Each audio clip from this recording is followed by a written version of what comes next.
Welcome back. In this video we're going to learn the second part of Radiohead No Surprises on the piano. If you haven't seen the first part yet, then I'll leave a link above and in the description, so I recommend you go back and watch that one first and then come back to this one. Just to reiterate and go back over what we've already learned, in the first video we learned just the first section, the first right hand section, which was this hand shape, and it went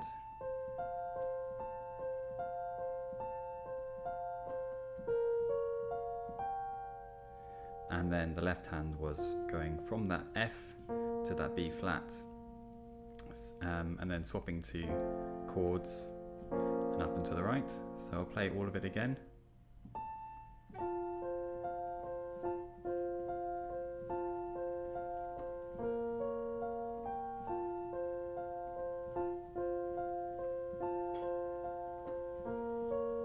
And the chords.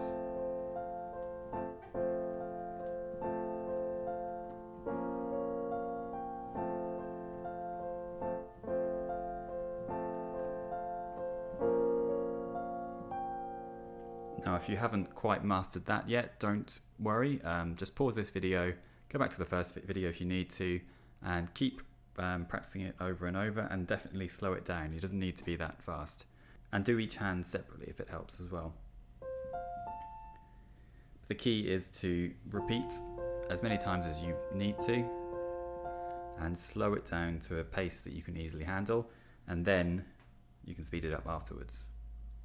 So let's move on to the next part. The next part is an F chord, or it's a series of different chords, starting with an F chord. We're going to play it on this octave, but if you're more comfortable, you can play it down here. So there's three notes. The first note is F with your little or pinky finger. The second note is with your index finger, and it's a C. And the final note is with your thumb, and it's another F. So you've got the F at the bottom and the F at the top with a C in the middle. And the pattern goes like this: F, C, F, C, F, C, F, C. And that's the first chord, but there are also a few other chords that you'll need to know. After you've played the F one, you move your whole left hand up and play the D, B flat, and D again. So that's the second chord you need to know. It's the same pattern. So that's, the first one is F. The second one moves up with your little finger on the D. The third chord you'll need to know moves down and starts with your little finger on the G this time. You've got the D in the middle and another G on top. And the final chord, you move up and the little finger is on the C.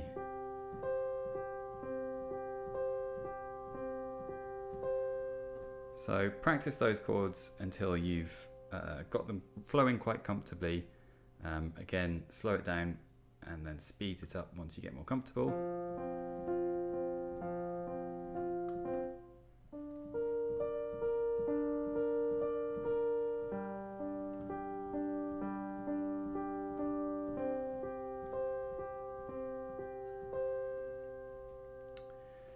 And this all starts with the melody in the right hand. So after you've done the final round of the bit we learned first,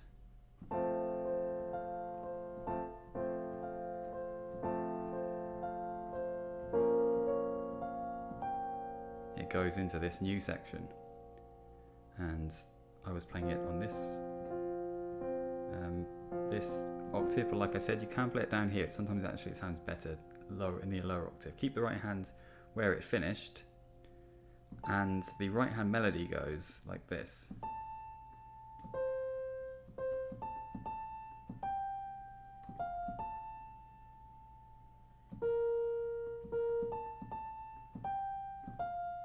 So it's in the same position actually as the first section, and you're using the same notes as you did previously.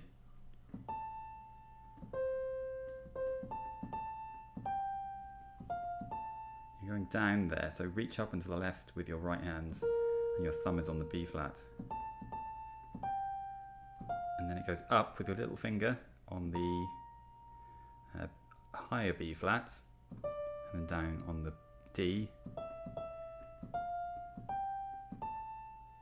So that's the whole section. I'll play it one more time.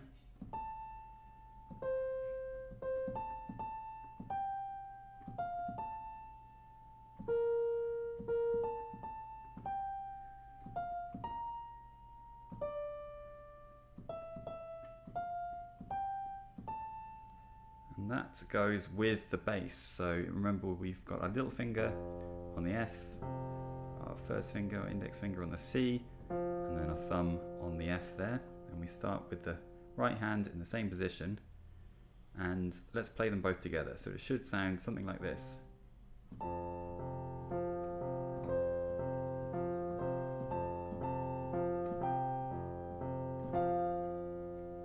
play that once again, slightly slower.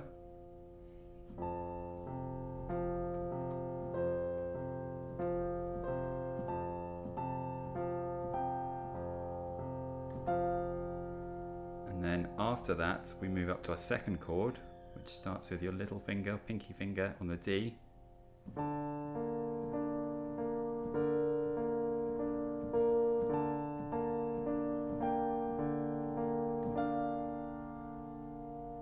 That one more time.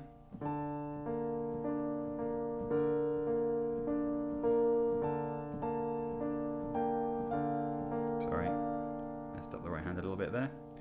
And then once you've got that, it moves up on the right hand with your little finger up to the B flat, and your left hand goes down with your little finger on the G, and then goes up to the D and the G again.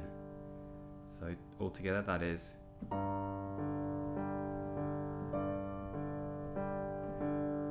once again, that is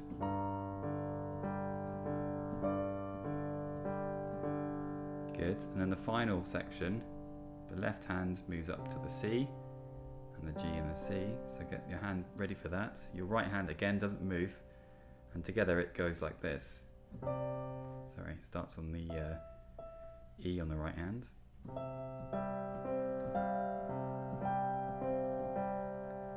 So one more time, that is with the first finger starting on the right hand.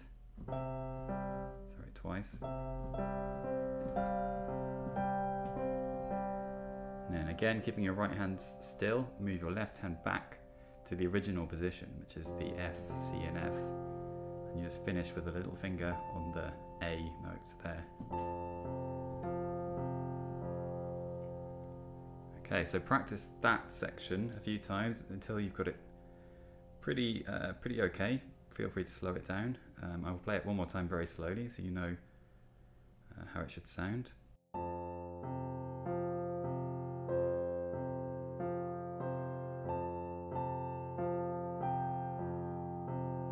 And then up to the D.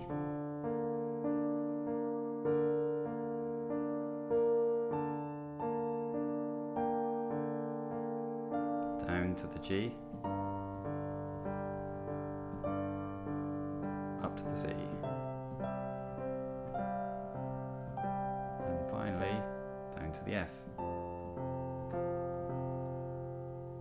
Very good. And then after you've played that final F once through, so you play it,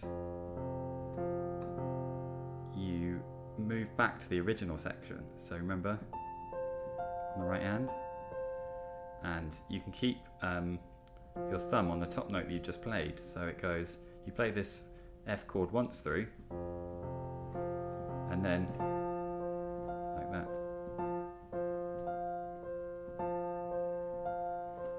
And then you can either go down to the F to the B flat there, but I like to come back up to the B flat here.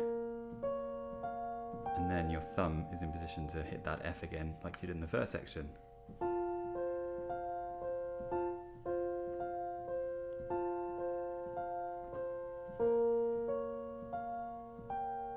And then you play the whole thing again.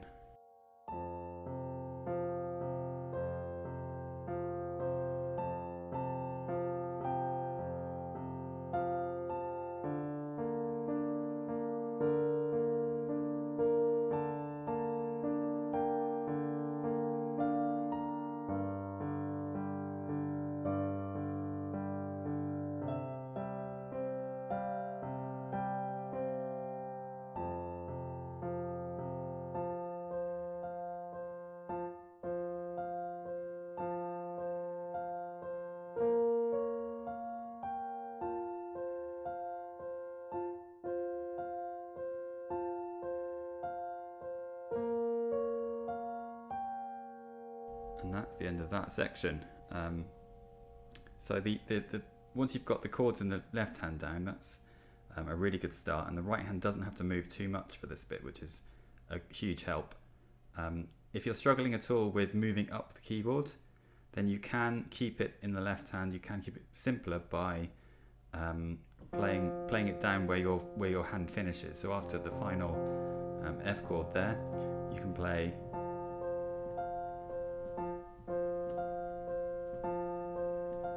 and then down with your little finger on the lower B flat there. I prefer to move up because I think it sounds better higher up, but if you're struggling with that, then stay in the lower section and you might find it easier. So that's all for today. In the next section we'll learn the chorus.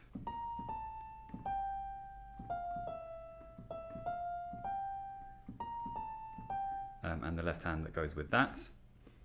So stay tuned, subscribe if you haven't already, and if you have an Oculus Quest you can download Grand Reality, which is the program I'm using here, for free, and you can play in VR. Thanks for watching, and I'll see you next time.